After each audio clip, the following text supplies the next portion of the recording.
You're listening to the Business Marketing Show, episode number 20, part 2 of 2. You can find us at businessmarketingshow.com or on iTunes.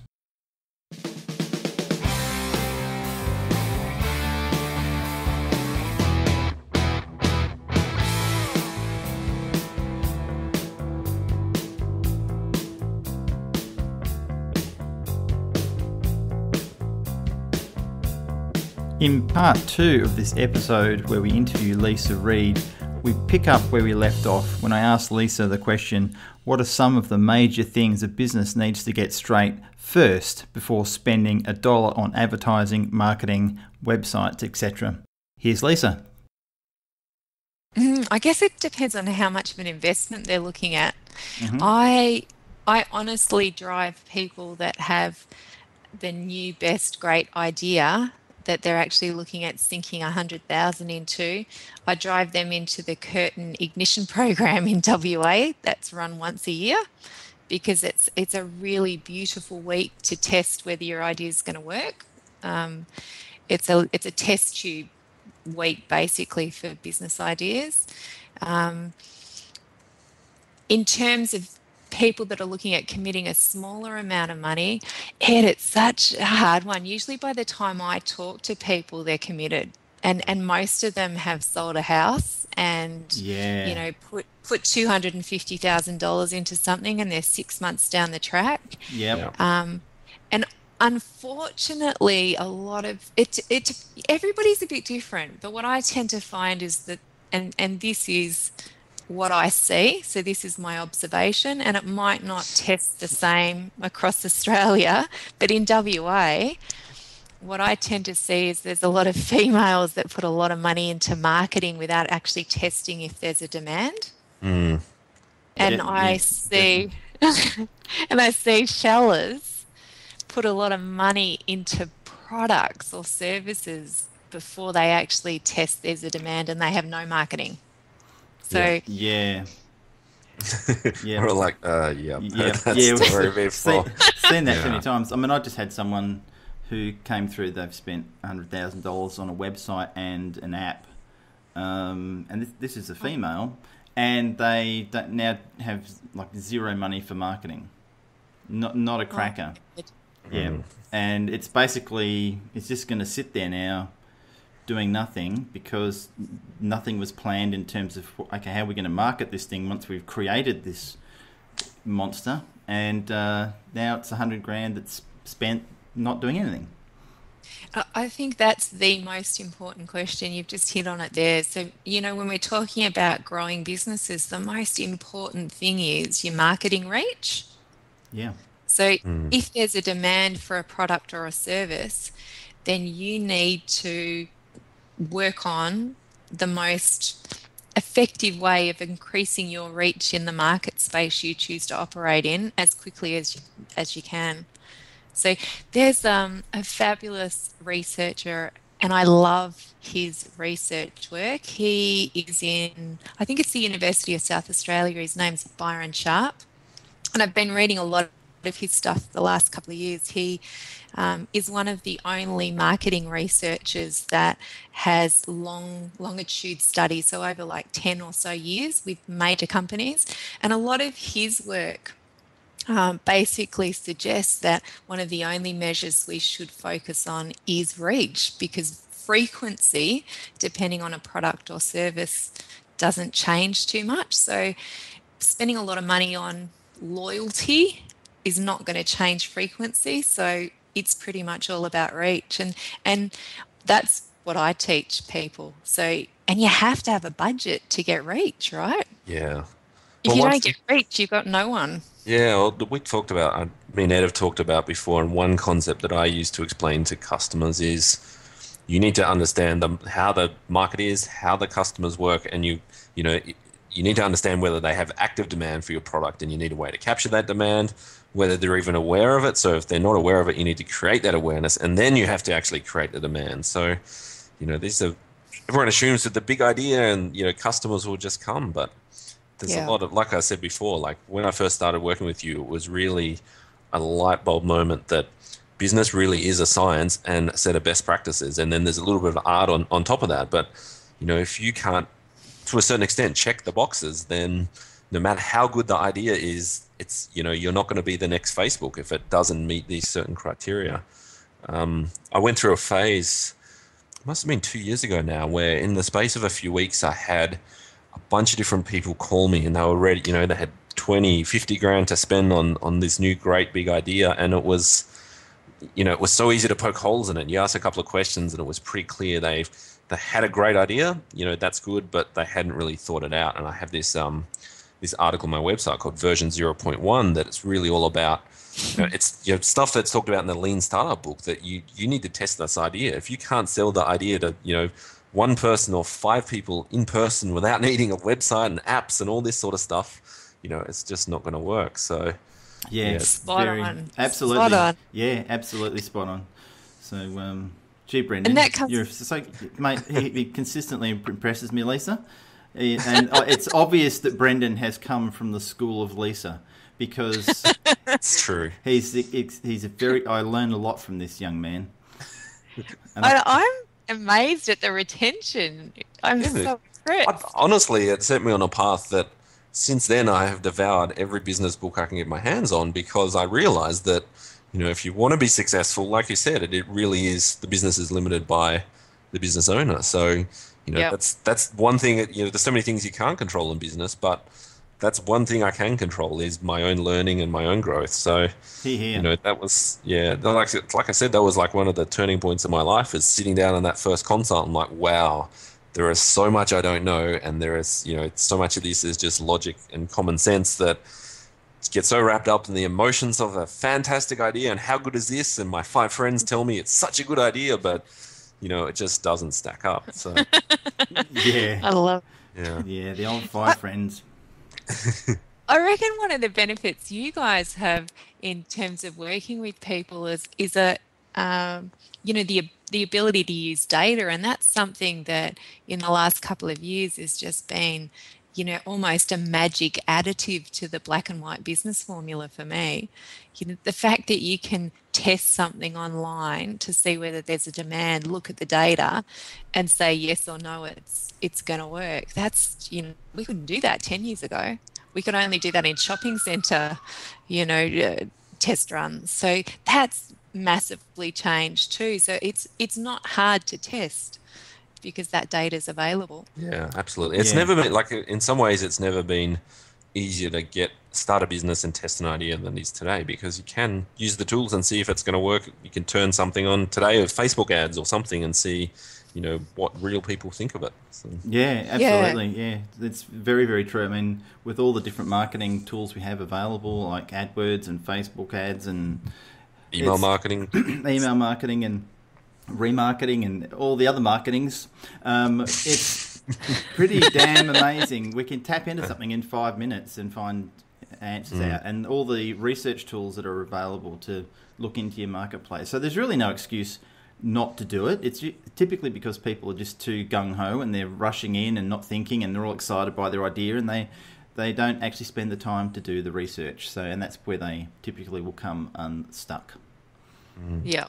Yeah, and we're using data internally a lot too. So data's been really helpful for the last, probably 3 to 5 years externally looking at marketing, but using it internally is incredibly helpful too. You get to see some amazing trends just from, the collection of data, like timesheets and, even employee, survey results, if they're run, more frequently than once a year, there's some great data that helps you grow businesses internally too. So I'm loving data at the moment. I think that's probably my tendency, because I'm an accountant too. Matt always tells me that is the case, because I'm data. This is what the data is telling me. It's great. I'd agree. Got to be careful of the interpretation of the data too. Yeah, you do. You do. It's just a guide, right? Yeah. You still got to use your knowledge. Yeah. Too Yeah, but we true. talk about this all the time, Ed. Like, so many business owners, they want more hits on their website. They want to rank higher in Google, but they haven't looked at the data. They haven't looked at Google Analytics. They're, the number one source of data for their website. Often they are getting enough traffic, and that's not the problem. They don't need to rank any higher in Google. So, Yeah, they just don't have any conversion happening on their website. yeah, So, absolutely. so what else can we ask the lovely Lisa? How long do we have you for, Lisa? Well, I'm good for at least another 40 minutes. I've got a client taking me out to lunch today, which is very exciting. Awesome. That's good. That's what all I know. clients are supposed to do. I only one of the prerequisites for any of our clients is, do they agree to take me out to lunch on at least a quarterly basis? And if they say no to that, I'm not interested in working with them. So just a note. Ed, I've never had that as a rule. Can I You steal could that? absolutely go That's for it. Go awesome. for it. And any of my clients who are listening to this podcast, just remember that. Okay, you know who you are. Oh, funny. Okay, let's say someone's running a business. They're having, or when should someone look at using a business consultant or an external consultant and that kind of advisory? Because there's a difference between business advisory and business growth, right? They're two separate things, really. Yeah, look, probably in the general sense, advisory can be growth, but what we tend to do is we tend to say base level advice is advisory, and then you'll speak to somebody that's probably more well-heeled about growth and succession planning and setting up a saleable business. That's more consulting. From a practical perspective, for me, it's the same thing, really. I provide private advisory to business owners. I coach them, I mentor them. We also provide consulting services, on a project basis to improve their business. When you think about, should I actually contact someone? Honestly, I believe if you have never run a business, then from the first point you have that thought, you should actually find someone, seek someone out, and set up a relationship so you actually have someone to walk you through the first stage of that business life cycle. So for me, it's a proactive decision. It's a bit like seeing your GP or seeing your naturopath or seeing your chiropractor. I completely believe that if you're setting up a business, then you should see somebody, because setting up a business is a huge amount of work. You should be talking to somebody at least once a month. And it might only be for 2 hours, but you have your list of questions ready and you provide those in advance so the person can consider them, so you get full value for 2 hours. And you can get advisory services through a lot of the government entities. So like in Perth, there's the SBDC and the small business centres. In other states, it'll be the same. Yeah. And then you can also seek, business coaches or business consultants. And really, for me, it's finding the right person that you can work with. So it's all about relationships. Most people in this space are going to have experience. Usually you want the experience to be relevant to the business that you're starting. And then it's how you get along with them, because you really want a long-term relationship with this person. And each person can take you through a different phase. So you might work with someone in startup mode, and then you might swap to work with someone in growth mode. I tend to work with people in growth mode and then a maturity sale mode. So I do a lot of work with people that are looking at selling their businesses, and typically work with them for 2 to 3 years before they sell. So we set up a saleable business. And I also do a lot of growth work too. So, probably for me, it's 50-50. Most of the startups are catered pretty well through the government groups. And there's some really good advisors in the government entities. You just need to seek them out. Yeah, and there's some good places to go to. I mean, particularly, I know in Perth there's Space Cube. They've got a startup community there. Space Cubed is a sort of open workspace, shared workspace system that's been around for a few years. That we know Brodie, who started that. So there's lots of places you can go to get that sort of support. One of the books I'm actually reading now, because I mean that's a simple place to start. There's some fantastic books out there to read to get you started. And I think one of the best ones that I've read it's called Personal MBA. Don't know whether you've read that one, guys. I have actually. Yeah, by John Kaufman. Fantastic book. The website's personalmba.com. Fantastic, really, really good book. And he has a very good listing of other business books to read as well. So a good selection. If you're in startup mode, I love The Lean Startup by Eric Ries. Yes, that's one of my favourites. That is a great book. Yeah. Yeah, and yeah, there's that. You're right, Ed. That book has a great list of references. Yeah. A couple that it depends on what you're looking at, but a lot of the people that I work with that are in growth phase, we do a lot around strategy, and so basically brand strategy and marketing plan. And a lot of people, when you grow a business, aren't really clear about what their brand is and what position they have in the market and how to communicate that to potential ideal clients. And so we do a lot of work on that. And usually, you could be focused on that from somewhere to 3 to like 12 months. And so the books that I love that help people in that space are Delivering Happiness by Tony Say and Peak by Chip Connolly. And those two guys have absolutely nailed positioning and culture. And the difference with how they talk about it is that it's all about how the client perceives the business. It's not about how the business owner wants the business to be perceived. And that it's a slight change in focus, but it's massive when it comes to brand strategy and marketing. So they're two great books. Yeah. I think people confuse brand. They think about the logos and the colors, but it really is how the market perceives you. Really, that's what brand is. Like that's the colors and logos. Yeah, doesn't matter really. You've got at the end of the day. That was a red rag to a bull there, Brendan. Go, Lisa. It's how the clients interact with the business for me. The brand is more about the touch point, the sensory experience, than it is really about the logo. Brendan, you're completely right.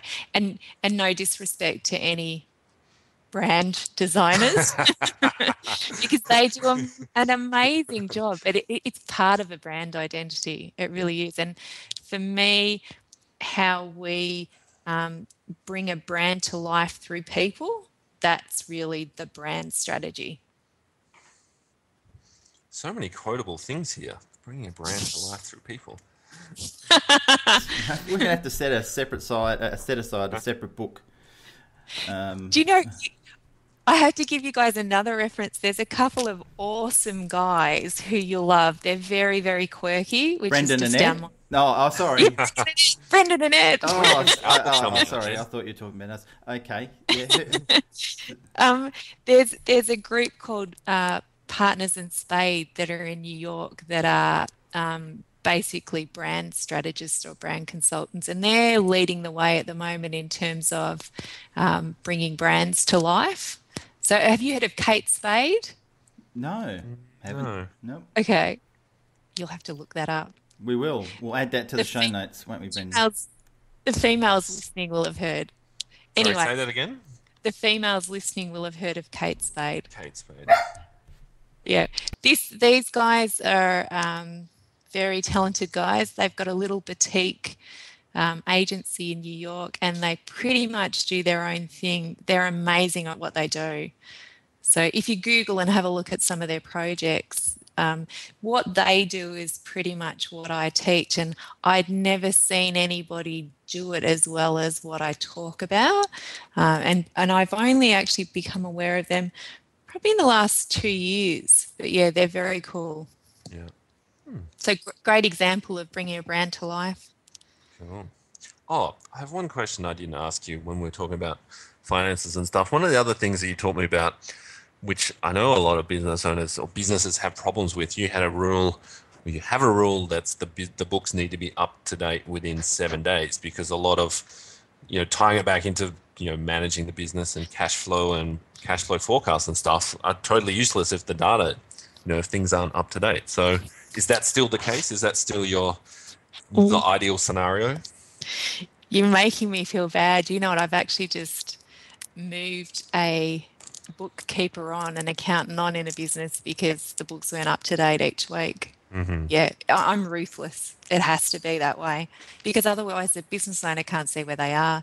Yeah. And cash flow is just so crucial.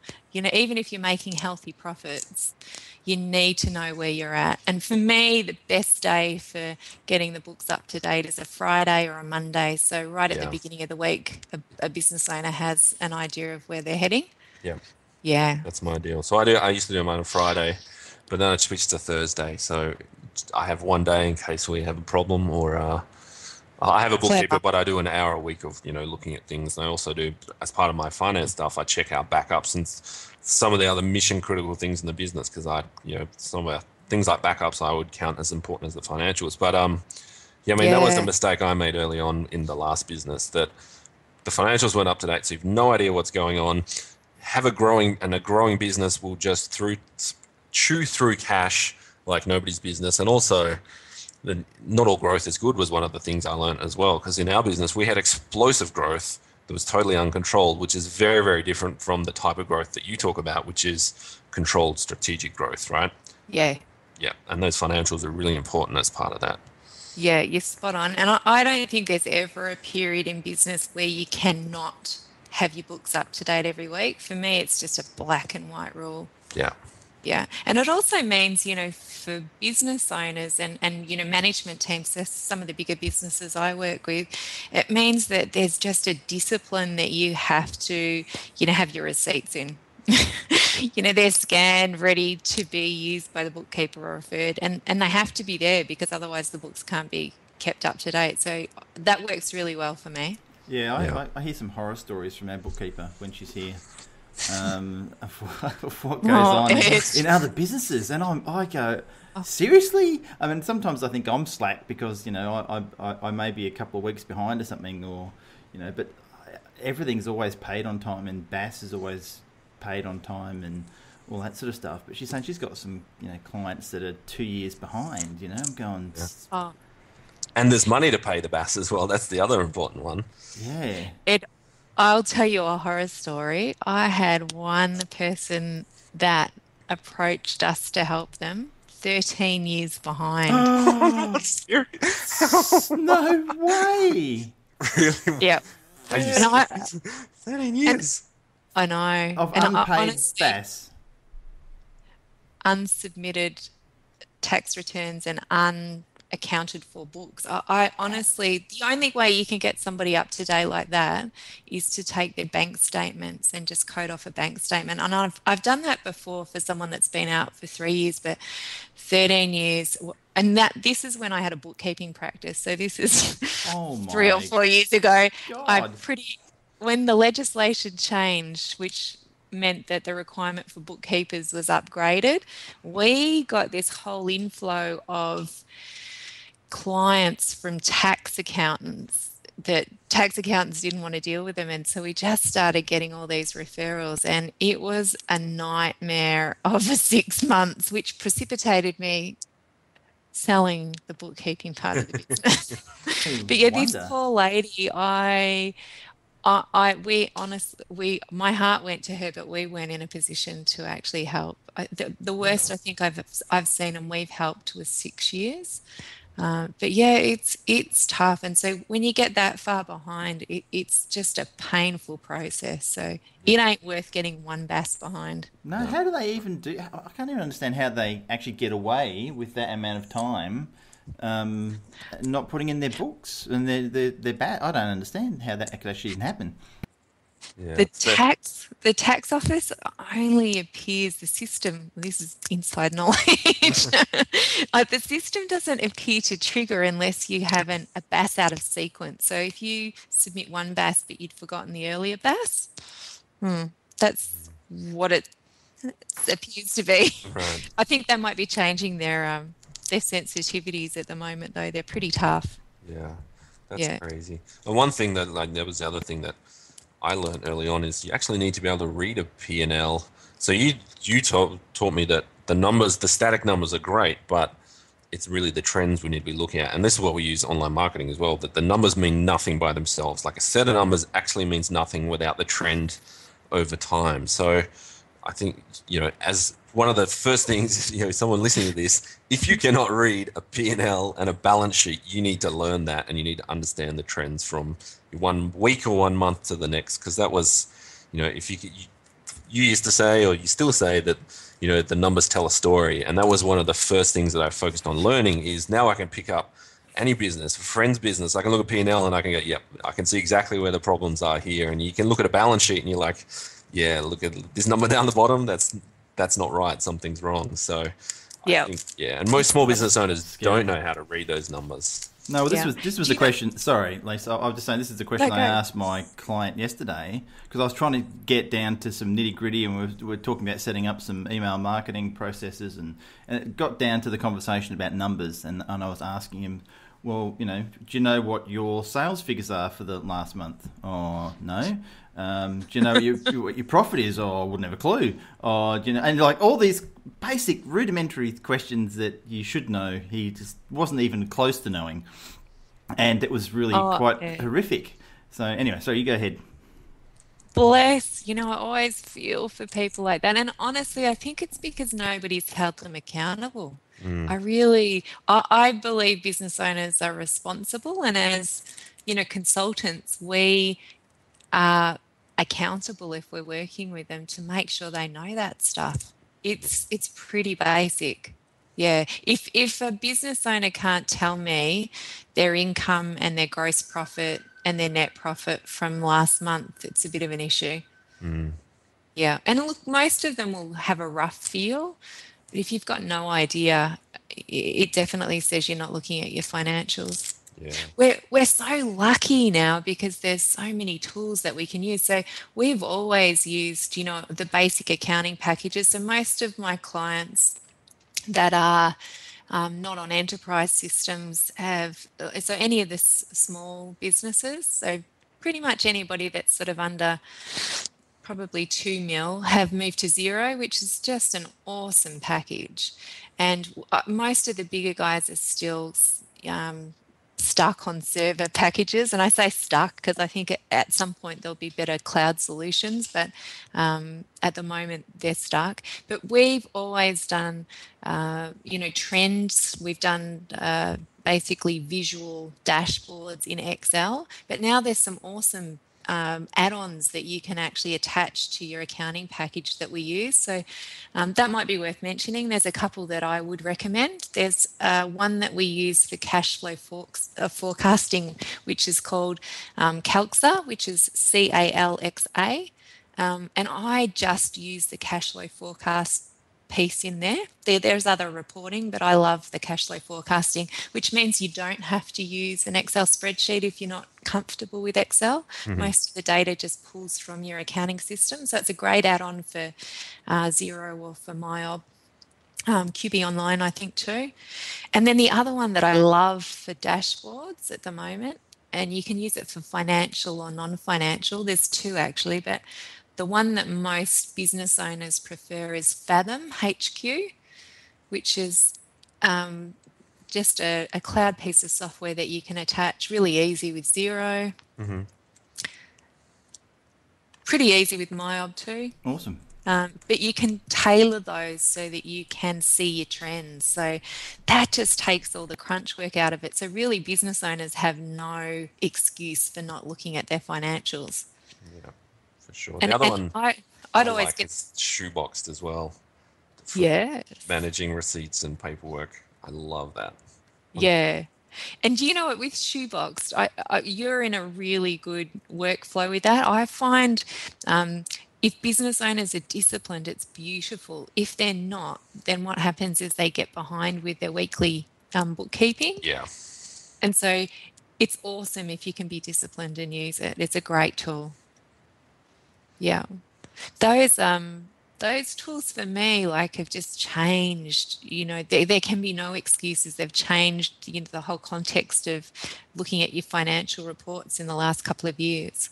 Yeah, yeah, yeah. And it really ties into business growth too, right? Because if you grow a business that's not actually profitable, then you are going to be losing more money. Or if it has a negative cash flow cycle or there's negative cash flow, then it's going to chew the money in the bank, or you're going to need to put more money into it. So without those numbers really form the foundation of any growth or anything you're doing online, otherwise.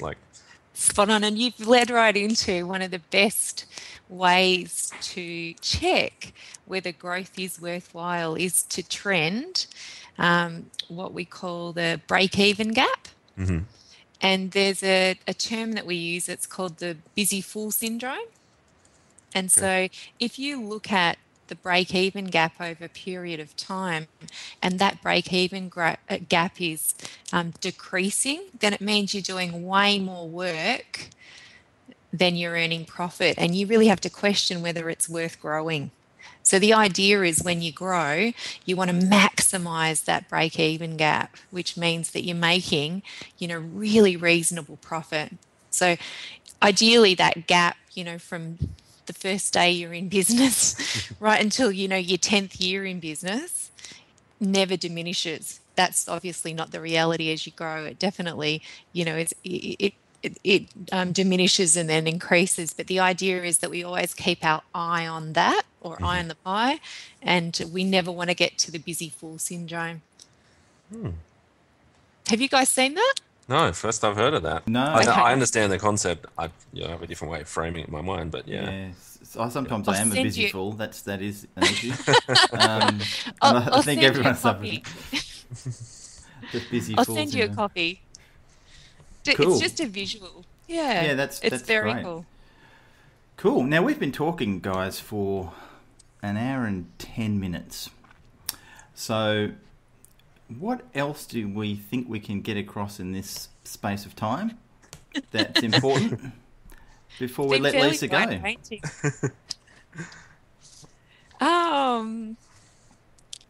you know, one of the things, if you want to talk about it, is how do you grow?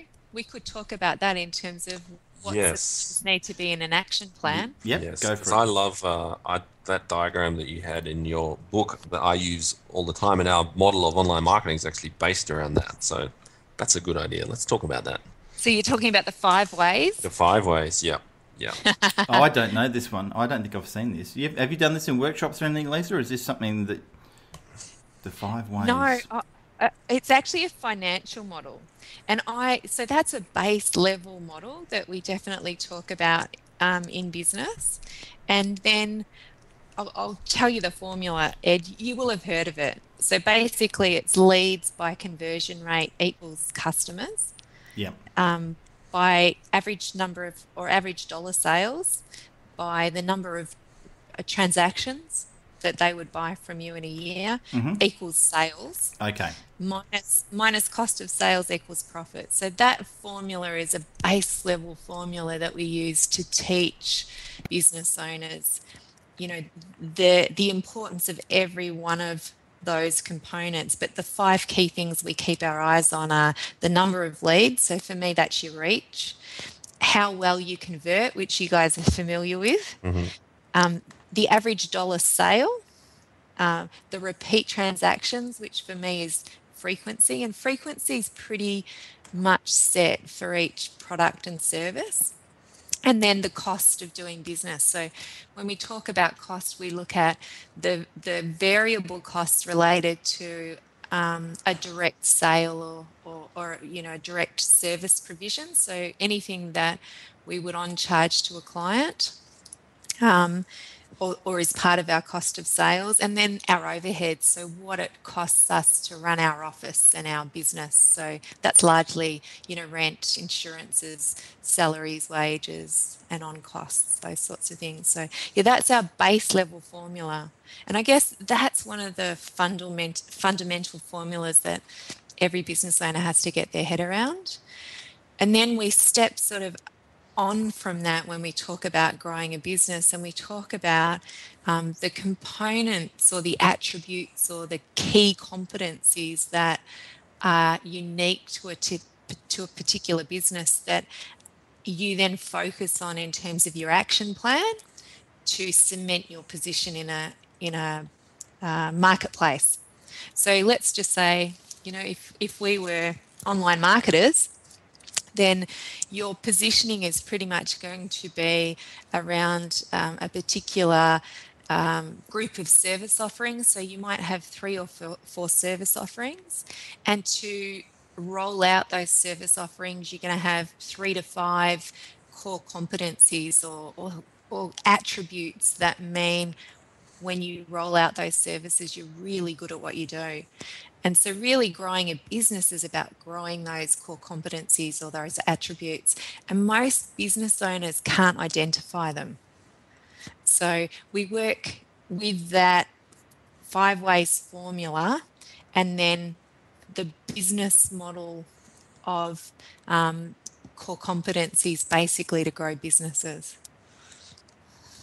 Great. And is that different to USP, or that's really the bit that feeds into the USP, really, right?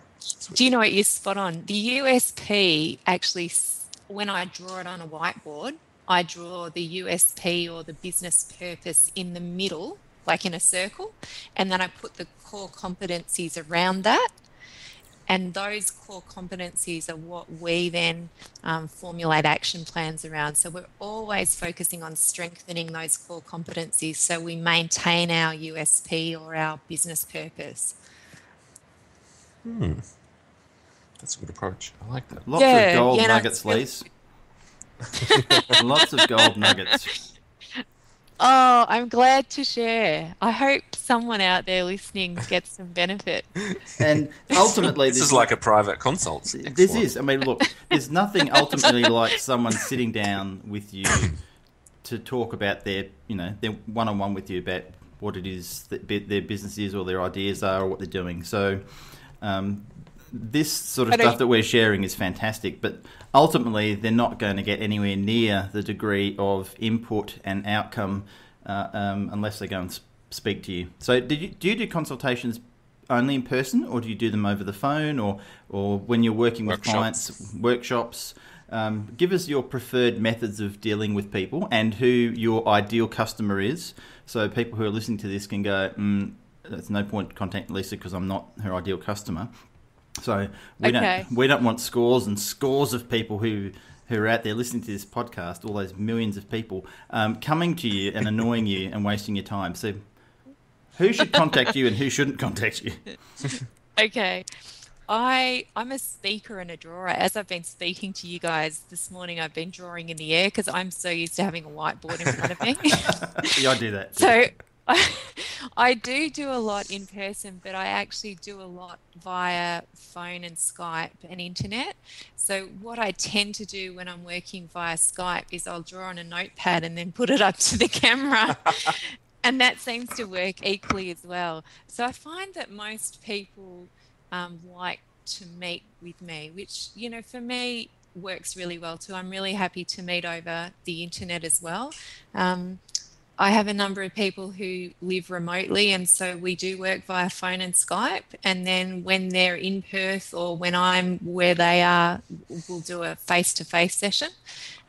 Typically, the way that our services are broke up, so we do business coaching, which are 2-hour sessions with business owners, and really on an as-needed basis. So business owners can call the office, talk to Claire, schedule a time. Usually there's a 6-week lead time, so I'll put that out there. That's pretty normal for us because we've been around for so long.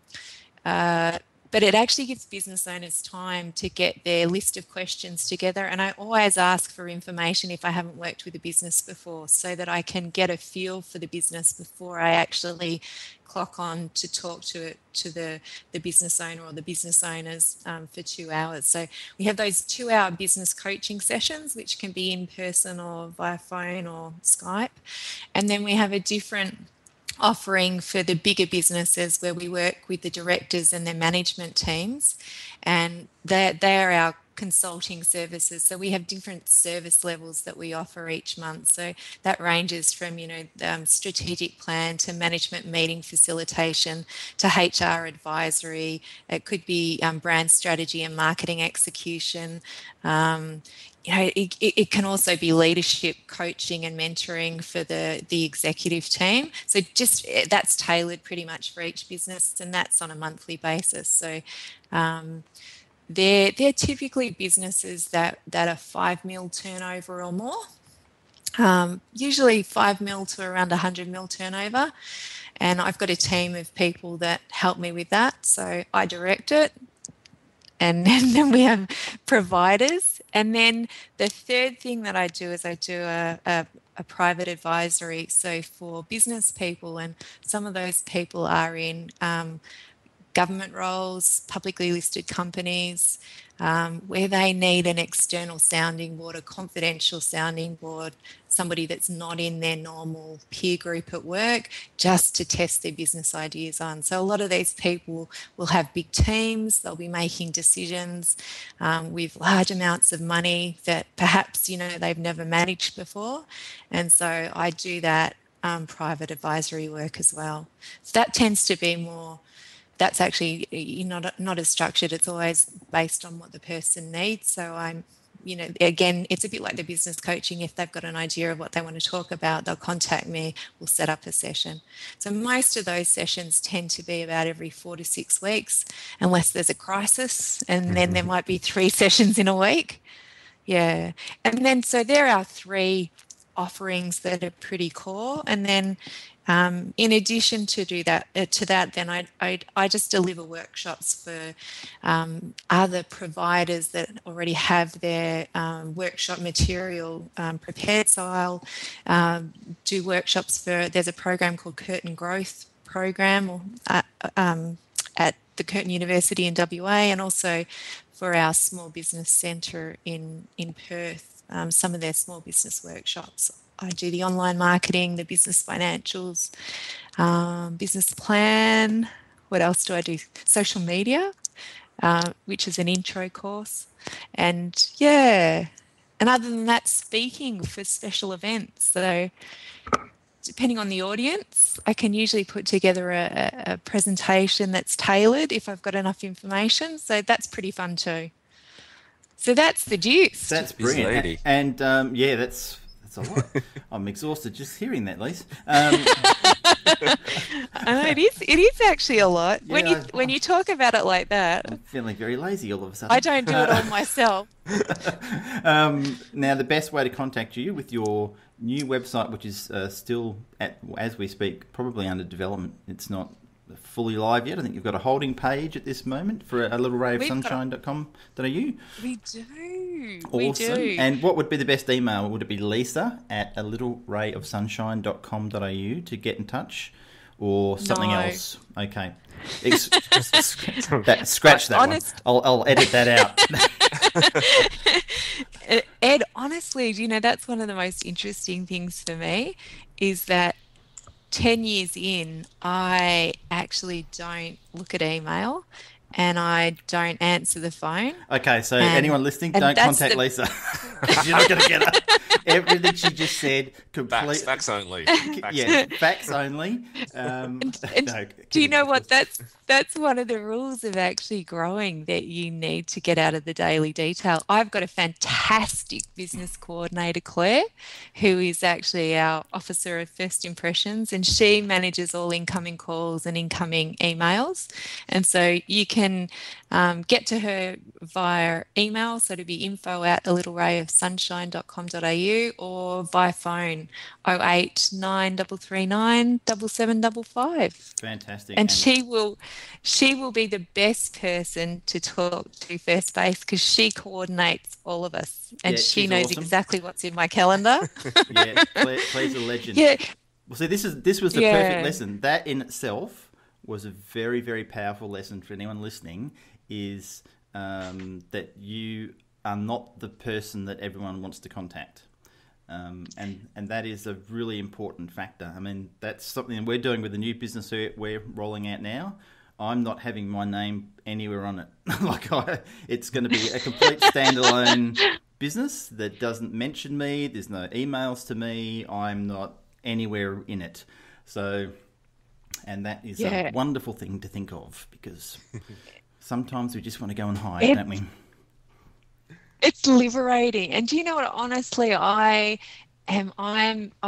Claire has me scheduled from when I start to when I finish. So I honestly don't look at my laptop more than for an hour a day.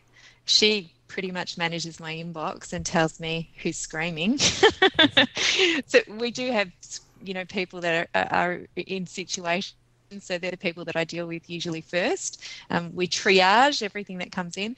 And honestly, I don't get much of a chance to return calls. So the calls that I do return are for our consulting clients, where we have a commitment to offer service level agreements. So they're always my priority.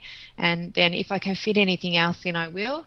But usually at the end of the day, the way that it works is I look at my calendar when I've finished my consults, and Claire will have added 3 or 4 calls that I need to return, and I tick them off. And then I start the next day and I look at what she's put in my calendar, and that's pretty much how it works. So if you ask me what I'm doing next week, I honestly can't tell you.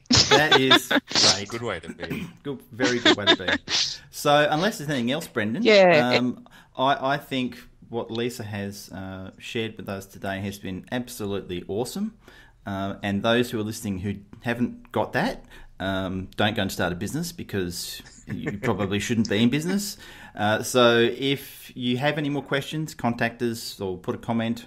And thank you very, very much, Lisa, for your time. It's been an absolute pleasure. Thank you. And thank you for all your help in the past with the projects we've worked on. You've been a legend. So anyone who is thinking of using Lisa, you could not get anyone better. So make sure you give her or send an email through. And I'm sorry. And at some stage in the next 40 years, she may get back to you. Claire will always get back to you. Only kidding. So thanks again. Thanks, Brendan. It's been fantastic, and we'll speak to you all on the next episode of the Business Marketing Show. Bye. You've been listening to the Business Marketing Show. You can find us at businessmarketingshow.com or on iTunes.